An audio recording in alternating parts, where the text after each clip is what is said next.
तो आइए अजीजों, हम चलते, जो हमारा मूल वचन का चुनाव हमने किया है, और वो मूल वचन है रोमियो की पत्री, उसका 4 अध्याय और वचन 25। हमारा विषय है धर्मी व्यक्तिमत्व, और उसी को आगे लेकर हम चल रहे, धर्मी व्यक्ति के चुनाव, धर्मी व्यक्ति के फैसले, या धर्मी व्यक्ति का निर्णय। बाइबल यहाँ पे कहती है वो हमारे अपराधों के लिए पकड़वाया गया और हमारे धर्मी ठहरने के लिए जिलाया भी गया। इसी अध्याय में सुंदर वचन हमें 9 में भी दिखता है, और 9 वचन ऐसा कहता है, अतः जबकि हम अब उसके लहू के कारण धर्मी ठहरे। हम यीशु मसीह का जो लहू, जो खुद वो धर्मी है, यीशु मसीह खुद धर्मी परमेश्वर है, और धर्मी का लहू अधर्मी को निश्चय धर्मी बनाएगा। यदि वो अधर्मी, यदि वो पापी अपने पापों का अंगीकार करते हुए यीशु मसीह के सामने मन फिराकर एक गहन पश्चाताप करेगा, तो वो किसी भी जाति धर्म का क्यों ना हो, वो कितना भी घिनौना पापी क्यों ना हो, यीशु का लहू उसे सारे पापों से, शापों से, अपराधों से, गुनाहों से क्षमा करता है, माफ करता है, छुटकारा देता है, और उद्धार के साथ साथ उसे धर्मी बनाता है। कुछ लोगों ने रोमियो 3:10 का रट्टा सालों से मारा हुआ है कि धर्मी कोई नहीं, एक भी नहीं। ये वो लोग हैं जो अपने गुनाहों को उन पर्दों के नीचे छुपाना चाहते हैं, जो कहीं ना कहीं अपनी कमजोरी को छुपाने के लिए इन वचनों का इस्तेमाल करते हैं। लेकिन हमें इन वचनों का इस्तेमाल हमारी कमजोरी को छुपाने के लिए नहीं है, तो वचनों का इस्तेमाल कमजोरी में हमें सामर्थ्यशाली बनाने के लिए है। आमीन। और बाइबल हमें स्पष्ट रीति से कहती है कि उसके लहू के कारण हम धर्मी ठहरे। तो आगे ऐसा दिया है, तो उसके द्वारा, मतलब यीशु मसीह के द्वारा परमेश्वर के क्रोध से क्यों ना बचेंगे। परमेश्वर के क्रोध से क्यों ना बचेंगे, उसका कारण क्या है? परमेश्वर के क्रोध से हम निश्चय बचेंगे। क्यों बचेंगे? उसका कारण यह है कि यीशु मसीह खुद हमारी धार्मिकता है। यीशु मसीह खुद हमारे लिए वो धर्मी परमेश्वर, हमारे लिए वो धार्मिकता बना। इसलिए यदि हम देखेंगे 2 कोरिन्थियों की पत्री, उसका 5वां अध्याय और वचन 21 को पढ़ेंगे, तो बाइबल यहाँ पे कहता है, जो पाप से अज्ञान था, हमारा प्रभु पाप से अज्ञान था, उसी को उसने हमारे लिए पाप ठहराया कि हम उसमें होकर, यीशु में होकर, यीशु के लहू में होकर, यीशु के बलिदान और पुनरुत्थान में होकर परमेश्वर की धार्मिकता बन जाए। आमीन। इसलिए यदि हम उसके लहू से धर्मी ठहरे हैं, तो उसके लहू के द्वारा और उसके द्वारा परमेश्वर से और उसके क्रोध से क्यों ना बचेंगे। जो यीशु को अपनाता है, यीशु मसीह पिता के सामने उस व्यक्ति का खुद वो धर्म बन जाता है। यीशु मसीह खुद उसकी धार्मिकता बन जाता है, और उस व्यक्ति में वो व्यक्ति नहीं दिखता है पिता को, तो उस व्यक्ति में यीशु मसीह दिखता है। और यदि तुम्हारे और मेरे बीच में यीशु मसीह खड़ा है, तो निश्चय हम धर्मी ठहरे हुए। इसलिए बाइबल स्पष्ट रीति से कहती है, धर्मी का और अधर्मी का पुनरुत्थान है, जो प्रवृत्ति की किताब 24:15 में है। यदि मैं धर्मी जीवन जीऊंगा, तो निश्चय पहले पुनरुत्थान का वारिस बनूंगा। मसीह के 1000 वर्ष के राज्य में आकर उस राज्य से मैं पिता के अनंत जीवन में जाऊंगा। इसलिए धर्मी जीवन जीना बहुत जरूरी है, जिसके लिए परमेश्वर ने हमारे उद्धारकर्ता को, जो पाप से अज्ञान था, सूली के ऊपर, गुड फ्राइडे को बहुत संदेश सुनोगे आप, उस सूली के ऊपर हमारे लिए पाप बनाया। इसलिए कुछ समय के लिए पिता ने अपने पुत्र से मुंह फेर लिया। क्यों फेर लिया? क्योंकि सारे जगत का पाप प्रभु यीशु मसीह ने खुद पर लिया था। इस संसार में कोई परमेश्वर है बोलते जिसने सारे संसार के लिए विष ग्रहण किया, लेकिन हमारे परमेश्वर ने सारे शापों को, घृणित कर्मों को, अपराधों को, व्यभिचार को, नाना प्रकार की अशुद्धताओं को उसने खुद पर ले लिया था। और वो इतना काला था कि दोपहर को 3 बजे संसार में अंधकार छा गया था। अंधकार इसलिए छा गया था, मैं जब सोच रहा था कि जब पृथ्वी पर यीशु मसीह दोपहर के 3 बजे सख्त धूप में, कड़क धूप में, एकदम पूरे उजाले में यीशु मसीह सूली पे लटका हुआ था, और अंधेरा क्यों छा गया जब उसने प्राण दिया? तो इसलिए छा गया क्योंकि सारे विश्व का पाप यीशु ने खुद पर लिया था। अगर आप देखोगे जो जगह पर यीशु मसीह हमारे लिए बलिदान हुआ, वो जगह यदि पृथ्वी के चारों ओर से अगर उसको नापेंगे तो पृथ्वी का मध्य बिंदु है। यीशु मसीह हमारे मध्य में आया, यीशु मसीह हमारे मध्य मारा गया, यीशु हमारे मध्य में जिलाया गया, यीशु हमारे मध्य आने वाला है। हालेलुया। पृथ्वी का अगर आप कहेंगे जो नेवल कहा जाता है, जो पेट के बीचों में जो होल है, जो शरीर का केंद्र बिंदु है, उस केंद्र बिंदु में इजराइल राष्ट्र में जो केंद्र बिंदु है पृथ्वी का, वहां पर आकर इसलिए मारा गया, उसके चारों ओर उसका सुसमाचार फैलेगा। अब लोगों को यह बताया जाएगा यीशु का लहू हर एक पापी को धर्मी ठहराता है और पिता के क्रोध से बचाता है। इसका मतलब नरक की अग्नि से निकलकर अनंत जीवन में लेके जाता है। Hallelujah, praise the Lord.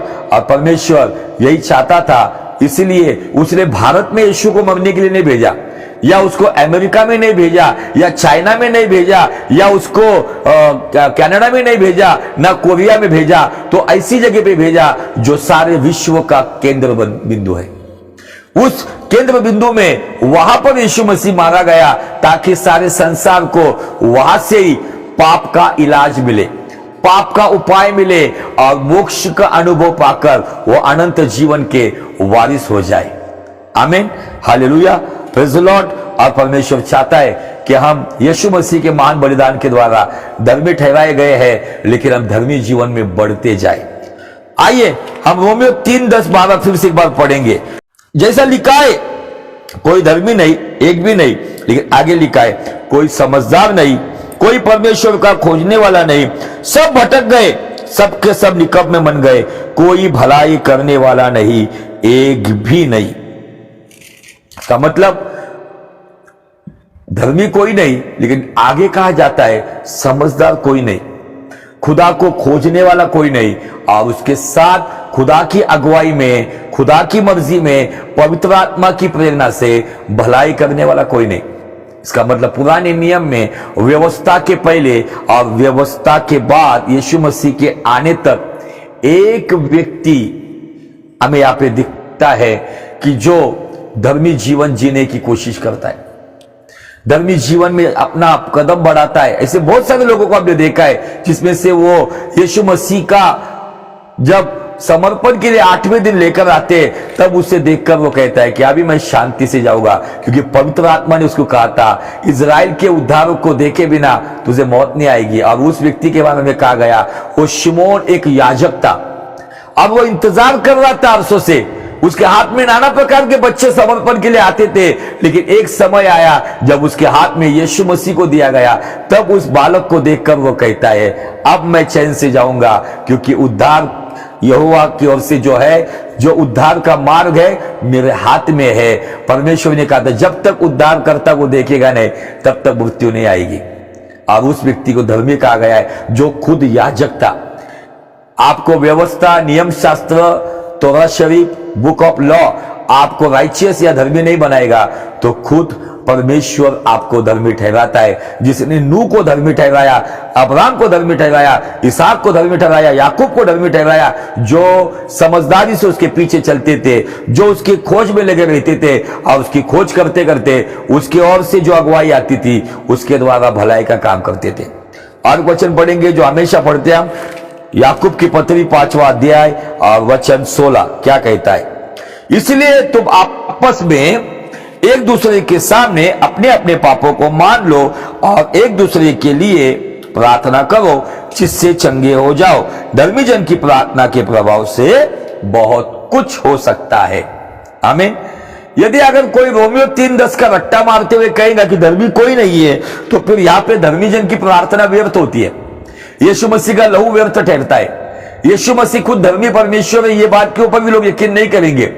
जैसा राजा, जैसा बाप, वैसा पुत्र, जैसा राजा वैसी प्रजा, जैसा याजक वैसी कलीसिया। आज बाइबल यहाँ पे हमें बताती है कि धर्मी व्यक्ति में दो स्वभाव है। आपस में एक दूसरे के गुनाह को मान लेना, मतलब माफी मांगने को माफी देना, इसका मतलब क्षमाशील जीवन। एक दूसरे के लिए प्रार्थना करना, मतलब प्रार्थनाशील जीवन। नए नियम के अनुसार जो क्षमाशील है, जो प्रार्थनाशील है, वो खुदा की नजरों में, बाइबल ऐसी कहती है, वो लोग धर्मी जन की समूह में समाये जाते हैं। और ऐसे धर्मी जन की प्रार्थना के प्रभाव से बहुत कुछ हो सकता है। जो अब तक नहीं हुआ ना, वो अब हो सकता है यदि मैं बड़े दिल से क्षमा करता हूं, या मैं पूरी विनम्रता से आंसुओं के साथ क्षमा मांगता हूं, और मेरे क्षमा करने वाले को और क्षमा मांगने वाले को यदि आप एक दूसरे के लिए दुआ करते, तो अंदरूनी क्षेत्र से हम चंगे होते, अंदर से हम मजबूत होते। और ऐसे लोग धर्मी जन के समूह में समा जाते हैं, और ऐसे धर्मी जन की प्रार्थना के प्रभाव से बहुत कुछ हो सकता है। अभी ये बात आगे हम देख रहे, धर्मी जीवन है, सब है, धर्मी लोग कौन है, क्या है, सब देख चुके। लेकिन धर्मी जीवन जीने के पीछे का मकसद ये है कि हम पहले पुनरुत्थान के भागीदार बने, हम अनंत जीवन में जाए। उसके लिए धर्मी जीवन की पहली कक्षा में बैठकर नहीं होगा, हमें लगातार आगे बढ़ना होगा। कुछ फैसले गलत होंगे, कुछ चुनाव गलत होंगे, कुछ निर्णय गलत होंगे, कुछ कई जगह पे हम पास नहीं होंगे, हम फेल हो जाएंगे, लेकिन हमें कोशिश करते हुए आगे और आगे बढ़ना होगा। इसलिए क्या जरूरी है? हमारे निर्णय। इसलिए गलातियों की पत्री 6 अध्याय वचन 7 और 8 कहता है, धोखा ना खाओ, परमेश्वर ठट्टों में उड़ाया नहीं जाता। मनुष्य जो कुछ बोता है वही काटेगा। लेकिन किस बारे में कह रहे हैं वो? आगे लिखा है, जो अपने शरीर के लिए बोता है वह शरीर के द्वारा विनाश की कटनी काटेगा। मतलब जो अपनी स्वसंतुष्टि के लिए, प्रभु के लाभ से अधिक खुद के लाभ के लिए, आत्मिक बातों से अधिक शारीरिक बातों के लिए, केवल अपने फायदे के लिए, ना कि प्रभु के राज्य के लिए, मेरे निर्णय शारीरिक क्षेत्र के या मेरे निर्णय आत्मिक क्षेत्र के, वो बहुत जरूरी है। यदि शारीरिक क्षेत्र के, तो आज जो हम आज वर्तमान में, उसका कारण जो अतीत में हमने निर्णय लिए हैं, उसका नतीजा हम वर्तमान में भुगत रहे। यदि हमने अच्छे निर्णय लिए तो उसका नतीजा हम अच्छे लाभ से ले रहे। यदि कुछ गलत निर्णय हुए तो उसका नतीजा या उसका परिणाम वर्तमान में हमें दुख तकलीफ उठानी पड़ेगी। आगे ऐसे लिखा है, परंतु जो आत्मा के लिए बोता है, आत्मा के लिए मतलब यूहन्ना 4:24 कहता है, प्रभु आत्मा है। 2 कोरिन्थियों 3:17 कहता है, प्रभु आत्मा है। प्रभु की तुलना आत्मा के द्वारा की गई है। एक्चुअली तुलना, ये शब्द बोलना गलत है। प्रभु आत्मा ही है। हम जिस खुदावन की इबादत करते हैं वो तो अदृश्य है, लेकिन काम सदृश्य करता है। आत्मा आंखों से दिखता नहीं है, आत्मा को देखने के लिए आत्मा की आंखों से दिखना पड़ेगा। आगे लिखा है, शरीर के द्वारा विनाश की कटनी काटेगा, और जो आत्मा के लिए बोता है वो आत्मा के द्वारा अनंत जीवन की कटनी काटेगा। Hallelujah, praise the Lord. यदि मेरे निर्णय आत्मा के क्षेत्र में होंगे, वही निर्णय मुझे आत्मिक जीवन में बढ़ोतरी देकर मेरी उन्नति करते हुए आगे आगे बढ़ाएंगे। लेकिन मैं आपको बताना चाहता हूं, जब आप शरीर के क्षेत्र में निर्णय लोगे तब वो आपके लिए खुश करेगा। शरीर के क्षेत्र के निर्णय आपके आसपास के लोगों को खुश करेगा, लेकिन यही निर्णय शायद आगे जाके हमारा साथ एक बड़ा धोखा हो सकता है, हमारा एक नुकसान हो सकता है।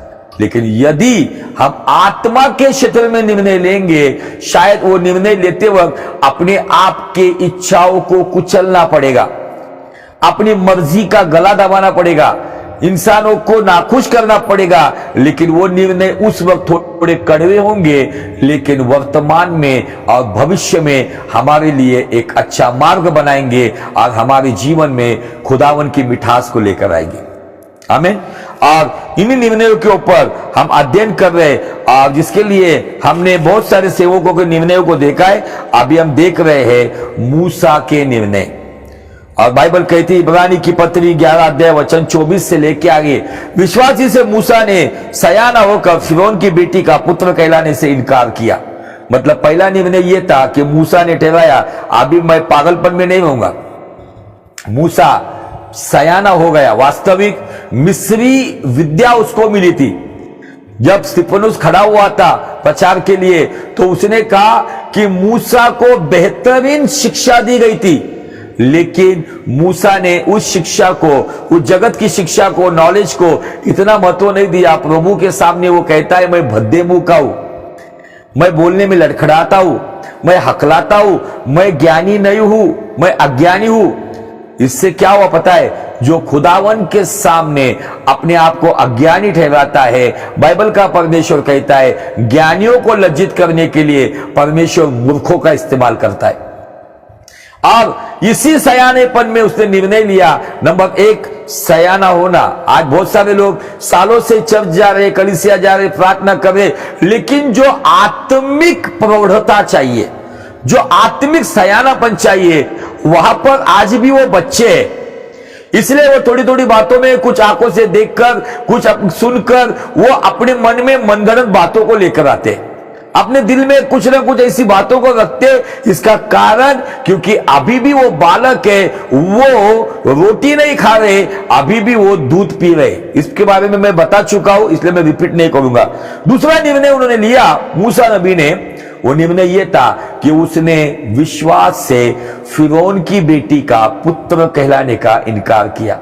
मतलब उस जमाने की एक महासत्ता थी, उस जमाने का एक सामर्थ्यशाली राज्य था, राष्ट्र था, उस राष्ट्र का वो राजकुमार था। राजकुमार होने से इनकार किया और अगला फिरौन होने के उस राजगद्दी को उसने विश्वास से ठोकर मार दी।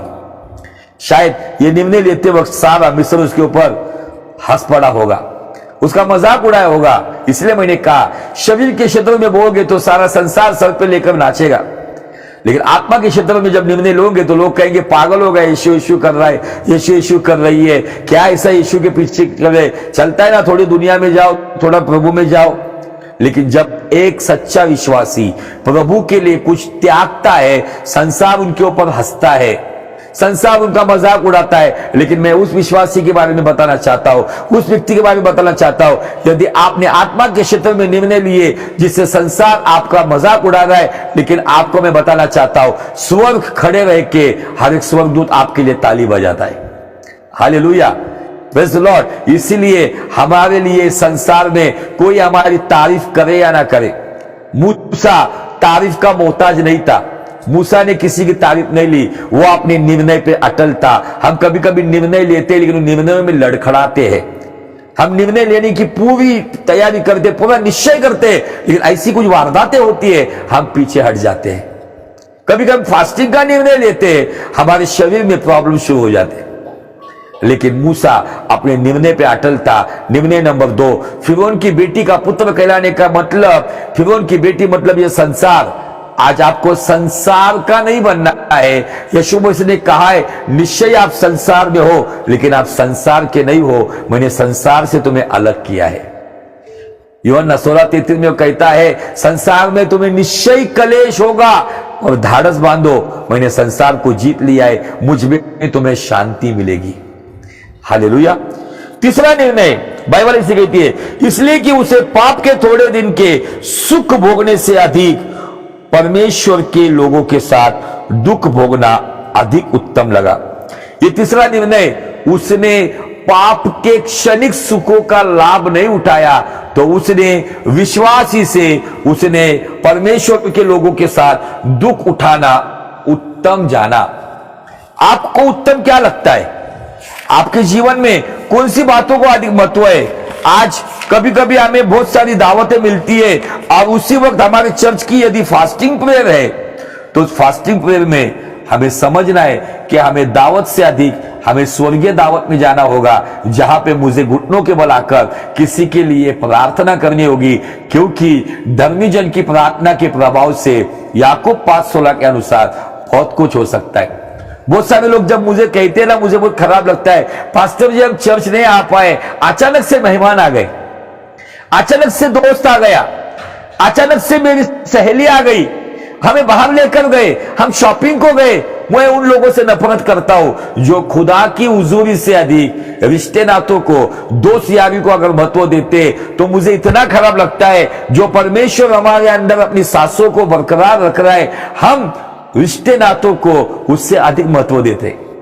बाइबल कहता है विश्वासी से उसने दुख सहन करने का यह निर्णय लिया। यह तीसरा निर्णय उसके लिए बहुत महत्वपूर्ण था और उस निर्णय पे वो अंत तक बना रहा। आगे ऐसा लिखा है, उसने मसीह के कारण निंदित होने को। अभी यहां पे मसीह कहा आया? लोग कहेंगे मसीह हमको केवल मत्ती की किताब में हमें यूसुफ और मरियम के परिवार से दिखता है, लेकिन आपको बाइबल की अधूरी जानकारी होगी।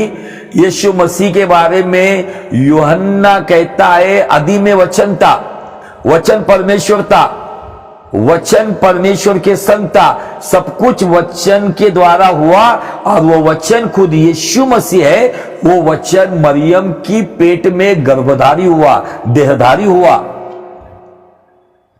यीशु मसीह हमें मत्ती की किताब में भले ही एक प्रकट होने वाले स्वरूप में दिखता है, लेकिन वो त्रैक परमेश्वर में से महत्वपूर्ण पार्ट वो भी है जो उत्पत्ति के किताब से है। ढूंढने वाले लोग चाहिए। इसलिए दानियेल 11:32 कहता है जो लोग अपने परमेश्वर को जानते हैं वो हियाव बांधकर बड़े काम करते हैं। बहुत सारे लोगों को लगता है नए नियम में यीशु मसीह है, इसलिए कुछ लोगों ने बना दिया है पुराने नियम का पिता, नए नियम का पुत्र और अभी हमारे कृपा के युग में पवित्र आत्मा। ऐसा नहीं है। ये त्रिएक परमेश्वर, ये तीन व्यक्तित्व है लेकिन एक अस्तित्व है, अलग अलग जगह पर हमें प्रकट होते हैं। आमीन। चौथा निर्णय जो उसने लिया, मसीह के लिए निंदित होना या मसीह के लिए विटंबना या अपमान या घृणित समझा जाना। आज हर एक व्यक्ति को मसीह के लिए सम्मानित होना है, मसीह के लिए उन्हें ऊंची जगह चाहिए, लेकिन मूसा ने ऊंची जगह को छोड़ दिया। अगला फिरौन होने वाला था वो, अगला मिस्र का, इजिप्ट का एक बड़ा राजा होने वाला था वो, लेकिन मसीह के लिए उसने मसीह का प्रकाशन पाया। इसीलिए मसीह का प्रकाशन पाने के बाद मैं सोचता हूं उसने इस विटंबना को क्यों सह लिया, इस अपमान को या इस निंदा को क्यों सहन किया? क्योंकि उसको पता है कि भले मैं इधर अपमानित होगा, भले इधर लोग मुझ पर हंसेंगे, मेरा मजाक उड़ाएंगे, लेकिन स्वर्गीय राज्य में मेरे लिए एक बेहतरीन रिवॉर्ड या बड़ा इनाम रखा हुआ है। परमेश्वर की एक योजना है। मैं पिछले भी बता चुका हूं। मूसा को मसीह के कारण विटंबना या निंदित होना क्यों अच्छा लगा पता है? मूसा को जब उसकी बहन मिरियाम ने बताया होगा कि किस तरीके से तेरे जमाने में हजारों बालकों को चट्टान पर पटक पटक के मार दिया गया है, तेरे उम्र के बालकों को चट्टान पे पटक पटक के मार दिया है। मूसा उस जमाने में बचाया गया वन एंड ओनली तू ही है। मूसा का मतलब निकाला हुआ, तू ही है जो मौत के मुंह से निकाला गया है। इसका मतलब मूसा जान गया था उस वक्त मेरे जमाने में हजारों बच्चों की आहुति या हजारों बच्चों का बलिदान दिया गया है और मैं ही बचाया गया हूं, तो मेरे पीछे खुदा का कुछ मकसद है। आपके पीछे, मेरे पीछे इस बड़ी जो अभी हमारे भी पेंडेमिक जो आया था कोरोना का, अभी फिर से कुछ आ रहे लोग बता रहे बकवास बातें, लेकिन उस दौरान बहुत बड़ी संख्या इस संसार से चली गई। आप और मैं बचाए गए हैं, तो इसको आप हल्के में मत लेना। परमेश्वर की आपके पीछे, मेरे पीछे कुछ योजना है, कुछ मकसद है, उसके कुछ उद्देश्य है, उसे समझो। और जब मूसा ने अपने उद्देश्य को समझा तब उसने शानो शौकत को ठोकर मार दी और बाइबल कहती विश्वास से उसने मसीह के लिए निंदित होना पसंद किया। पांचवा निर्णय, उसने विश्वासी से, बाइबल ऐसा कहता है, मसीह के कारण निंदित होने को मिस्र के धन से बड़ा धन समझा। मतलब मूसा ने विटंबना कह सकते हो आप, निंदित होना कह सकते हो आप, अपमानित होना कह सकते हो आप, जलील होना कह सकते हो आप। उस अपमान को उसने मिस्र के धन से अधिक अनमोल समझा। अब मैंने बताया जब मूसा मिस्र को त्याग रहा था तब मिस्र के अंदर पहली सदी का जो फिलोसोफर या इतिहासकार जोसेफस कहता है तब मिस्र के अंदर 70,000 टन सोना था। मूसा ने 70,000 टन की सोना मतलब 70,000 किलोग्राम सोना, उसकी तुलना उसको जो अपमान मिला है उस अपमान को उस सोने से अधिक अनमोल समझा। कभी कभी हमारे प्रभु में आने से अपमानित करते, हम दुखी होते। मूसा हमें संदेश दे रहा है उस अपमान को अनमोल समझो दुनिया के सम्मान से अधिक। कुछ लोग दुनिया के सम्मान के लिए मसीह को छोड़कर चले जाते, फिर से दुनिया में चले जाते, कहते क्या मिला है हमें। मूसा को क्या मिला? मूसा को जिल्लत मिली, मूसा को रेगिस्तान मिला, मूसा को प्यास मिली, मूसा को बेदखल किया गया, मूसा जंगल में चला गया, क्या मिला? लेकिन वो जानता था मसीह के कारण निंदित होना उसने मिस्र के धन से अधिक समझा। और जो पांचवा निर्णय है वो पांचवा निर्णय ये कहता है उसकी आंखें फल पाने की ओर लगी थी। कौन सा फल? कौन सा फल चाहिए था उसको? वो फल चाहिए था कि प्रभु मेरे जमाने में हजारों लोगों को मार दिया गया, हजारों शिशुओं को, बच्चों को, नन्ही जान को चट्टान पे पटक पटक के मार दिया गया। मुझे तूने रखा है, मुझे वो प्रतिफल दे। इन लोगों को जो यहां पर है उनके लिए मैं कुछ करूं। उसका प्रतिफल उसको संसार से नहीं चाहिए था। अगर संसार का प्रतिफल चाहिए था तो वो अगला फिरौन बनने वाला था। राजगद्दी को ठोकर क्यों मारी उसने उस प्रतिफल पे अपना ध्यान लगाया जो परमेश्वर की ओर से था। आज मैं आपको प्रोत्साहित करना चाहता हूं अजीजों, आपको यहां पे कोई प्रतिफल दे या ना दे, आपको यहां पे कोई अच्छा समझे या ना समझे, आपके रिश्ते नाते भले आपको अविश्वासी समझते होंगे, आपके रिश्ते नाते भले आपको तुच्छ जानते होंगे, आपके रिश्ते नाते भले आप पर भरोसा नहीं करते होंगे, आपके रिश्ते नाते आपको अपमानित दृष्टिकोण से देखते होंगे, नो प्रॉब्लम, कुछ फर्क नहीं पड़ता है। क्योंकि हमें प्रतिफल इस संसार से या किसी रिश्ते नाते से नहीं चाहिए, तो हमें प्रतिफल हमारे एल शदाई परमेश्वर, एलोहिम परमेश्वर, इमानुएल परमेश्वर, यहोवा यीरे परमेश्वर, प्रभु यीशु परमेश्वर से मिलेगा। वो हमारे सर में वो ताज पहनाएगा। इसलिए पौलुस कहता है वो समय आता है, वो परमेश्वर जल्दी मेरे सर में वो धर्म का मुकुट पहनाएगा, वो धर्मी परमेश्वर मेरे सिर में धर्म का मुकुट पहनाएगा, क्राउन ऑफ राइचियसनेस। आज उस मुकुट के बारे में सोचेंगे जो हमें परमेश्वर देगा। यहां पे कोई हमें अच्छा समझे या ना समझे, कोई हमें लायक समझे या ना समझे, नो प्रॉब्लम, हम खुदा की ओर देखकर चले, क्योंकि प्रतिफल हमें वो देगा, न्याय हमारा वो करेगा। हम योग्य या अयोग्य वो हमें देखेगा। कोई जरूरत नहीं हमें कोई रिश्ते नाते, कोई इंसान की कुछ गवाही की। निश्चय हमारे दिनों में इन बातों का सामना हमें करना पड़ेगा, क्योंकि प्रेरितों ने भी इन परिस्थितियों का सामना किया है और हम देख चुके हैं। ये हो गया पांचवा निर्णय। अभी हम छठा निर्णय देख रहे हैं, और ये छठा निर्णय क्या कहता है, जिसके बारे में वचन 27 ऐसा कहता है, इब्रानी 11:27, विश्वासी से राजा के क्रोध से ना डरकर। ये छठा निर्णय है। मैं जब इस बात को देखता हूं तो जैसे मैं आज पढ़ रहा था तो मूसा ने शुरुआत में ही जैसे उसने मिस्र में प्रवेश किया, आप जस्ट कल्पना करो ना, विश्व का ताकतवर, सामर्थ्यशाली, सभी बातों में उच्च दर्जे का राष्ट्र है, और उस राष्ट्र के राजा के सिंहासन के सामने जाकर क्या कहता है पता है? Let my people go. देखो पढ़ेंगे हम। पहली बार जब वो गया, जब वो मिस्र में लौटा हारून के साथ, 5वां अध्याय निर्गमन का 1 वचन से आगे मैं पढ़ना चाहता हूं। इसके पश्चात मूसा और हारून ने आकर फिरौन से कहा, इज़राइल का परमेश्वर यहोवा यो कहता है, मेरी प्रजा के लोगों को जाने दे कि वे जंगल में मेरे लिए पर्व करे। ये पर्व को हिब्रू में कहा गया है हज।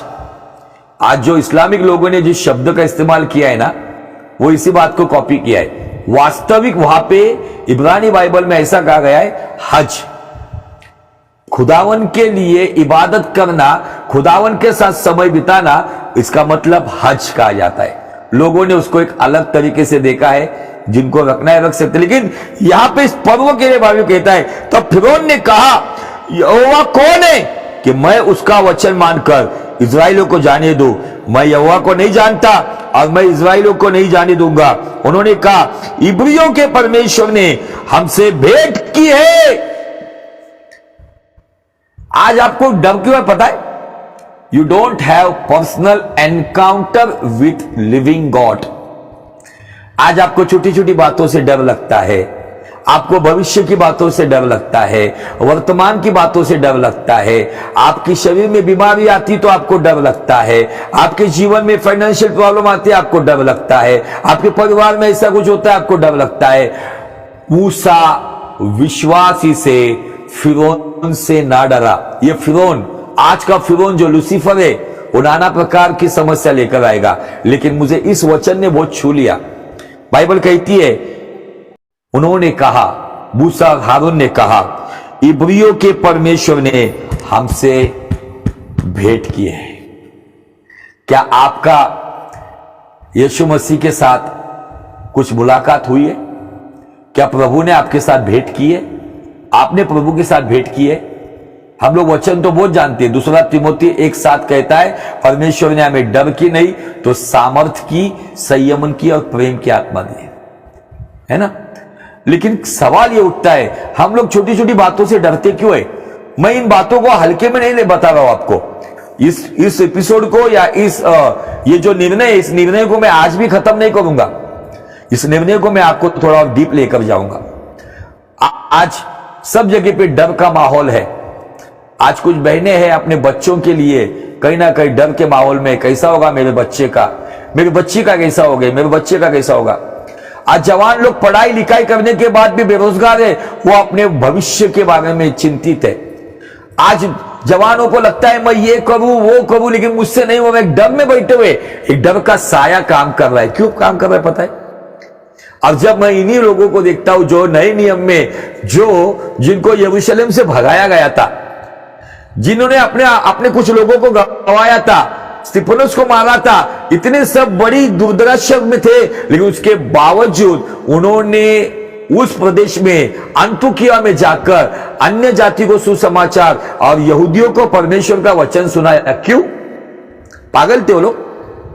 ये पागलपन कब आता है पता है? जब हम निडर कब बनते पता है? हम दबंग कब बनते पता है? जब आपका और परमेश्वर का एक पर्सनल एनकाउंटर, आपकी और उसकी मुलाकात होती। पर ये जरूरी नहीं है किसी को दर्शन मिलता है, किसी को प्रभु ख्वाब में आते हैं, कोई अपनी आंखों से प्रभु को देखते हैं। मैं इस बारे में नहीं बात कर रहा हूं। मैं वो बात कर रहा हूं कि क्या आपका प्रभु के साथ रिश्ता हुआ है क्या?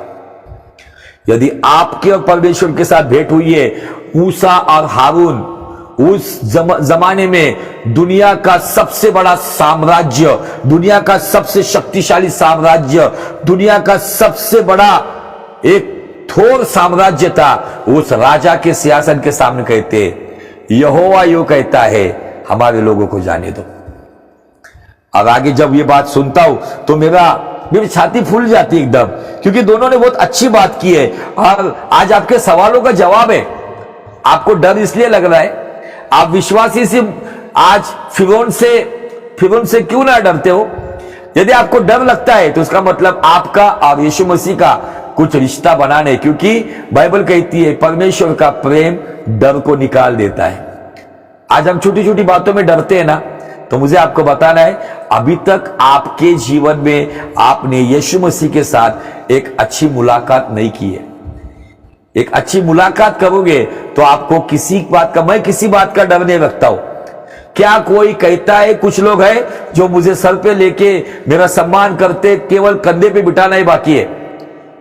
कुछ लोग हैं जो मेरे खिलाफ है, कुछ लोग हैं जो मुझे रुकावट है, कुछ लोग हैं जो कुछ भी बातें करते। मैं नहीं डरता हूं, क्योंकि मैंने मेरे निडर परमेश्वर के साथ मुलाकात की है। उसने कहा है बाइबल में 366 बार कहा है डर मत, मैं तेरे साथ हूं। आज हम डरते क्यों है? मूसा क्यों डरा नहीं? इसका कारण एक ही है, बाइबल कहती है उन्होंने कहा इब्रियों के परमेश्वर ने हमसे भेंट की है, इसलिए हमें जंगल में 3 दिन के मार्ग पर जाने दे कि अपने परमेश्वर यहोवा के लिए बलिदान करे, ऐसा ना हो कि वो हम में मरी फैलाए या तलवार चलाए। तब मिस्र के राजा ने उनसे कहा, हे मूसा, हे हारून, तुम क्यों लोगों से काम छुड़वाना चाहते हो? तुम जाकर अपना अपना बोझ उठाओ।